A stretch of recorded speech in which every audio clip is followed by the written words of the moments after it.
Hey guys, welcome back, and today I'm going to be planting some zucchini and squash, one of my favorite vegetables. And I'm really excited because I finally get to get my hands in the raised bed area. I haven't planted any of these over here, so that's coming up next.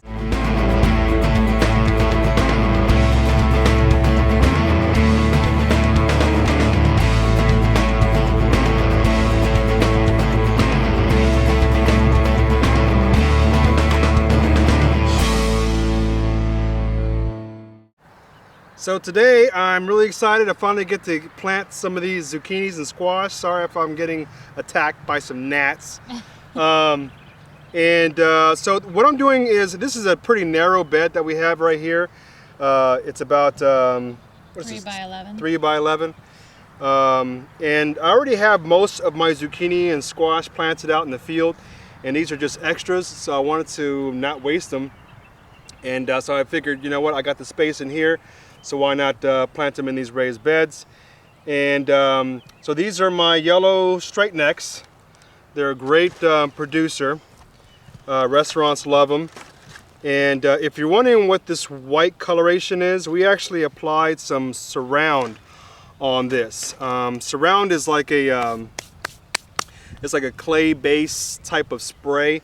It comes in a dry powder, and you mix it with some water, and we just dunked it. And last year we were having a lot of issues with cucumber beetles, and we ended up like losing pretty much, I want to say all of it, but we lost quite a number of the zucchinis and squash because of the infestation. So one thing that kind of worked after we've pretty much had it, you know, they're kind of taken over, so we planted some traps for them, those yellow sticky traps with a scent on it. But as a preventative, we're going to be doing the Surround and see how that does. So, you know, I don't know too much about how well they do as a preventative. I know when the bugs were already out, they seemed to really kind of just drop off. I was spraying it when they were all over the place, but it only lasted for about I want to say 3-4 days, and then they started to kind of come back a little bit. Now I think that might be partially because they were already in their adult form, or adult stage I should say. So because this is applying it on early, I'm hoping that it'll get the bugs away from these things early, and hopefully get a decent harvest out of that. So with that being said, I got my holes spaced out.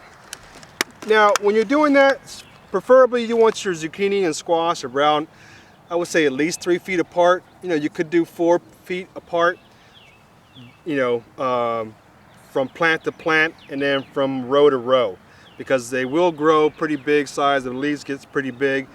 Some of the ones that I planted in the rows, I don't expect them to get too big. I kind of like, you know, put them a little bit closer, or a lot closer together. But you know, I was working with a certain amount of space, and so I really wanted to cram them in as much as possible. Good Lord, these gnats are just attacking me. All right, guys, I gotta work fast. So anyway, let me show you what I'm doing here. So I got my holes, some of my holes preset. There's one here, one here, one here. This is just compost. I talked about this compost that I got before, but just as a good measure, I'm gonna add a little bit of alpaca manure in here. So I'm just going to add some there, add a little bit there, and a little bit here. And now when you plant these guys, they don't have to go super deep. That's pretty much it right there. So I didn't plant them real deep. You can basically get away with just planting it right at where the base is when it starts coming out. So that's what I'm gonna do here. I could probably go a little bit deeper. They kind of have a, I don't want to say a vine tendency, but they definitely get longer. This base will get longer, and they start to, like, you know, hug the ground a little bit, which is fine. The biggest thing is watering. So when you get these things in the ground, water them immediately. Okay, do not waste any time. They don't like getting dried out. And as you continue to harvest your fruit from it, make sure you water it, and don't let the fruit get too big. I will say that if you want to grow zucchinis for like harvesting seeds, have a sacrificial plant, okay? Because that's the one that you want that particular zucchini or squash to get big, okay? Because the bigger it is, the better those seeds are going to be. The problem with that is that when that fruit gets so big, it's going to suck up all the energy and not give you pretty much any more fruit. So when you're harvesting, you know, you want to get a decent size fruit, you know, probably around 7, 8 inches or so is a good amount, and you cut it and it'll keep producing more fruit.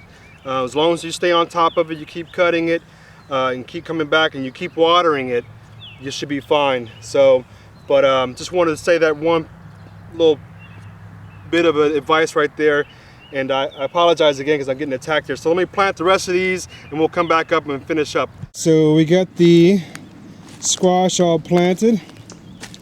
We got a few here, and let me show you the other bed that we got. These 2 beds right here, these are my zucchinis, and as you can see, some of them are actually already got a flower growing. So there's no difference in the way these are planted. They're exactly the same in terms of the depth and all that stuff, spacing, same thing. And I just gotta water these guys in and they'll be good to go. So that is it. My zucchinis are in, my squash is in. I'm gonna water this last bed right here, make sure they're nice and snug in for the night, and look forward to start getting some zucchinis and squash very soon. It's starting to get a little bit warmer, thank God, because it was really iffy for a while there. So I'm really looking forward to getting some squash and some zucchini, and I'll probably be doing a follow-up video just to show you guys how things are growing. And I'm not sure if I'm going to do a sacrificial plant for seeds, but if so, don't worry, I'll make sure I'll keep you guys posted. So I gotta go, man, because these gnats are attacking me, man. So y'all take care. Peace, I'm out.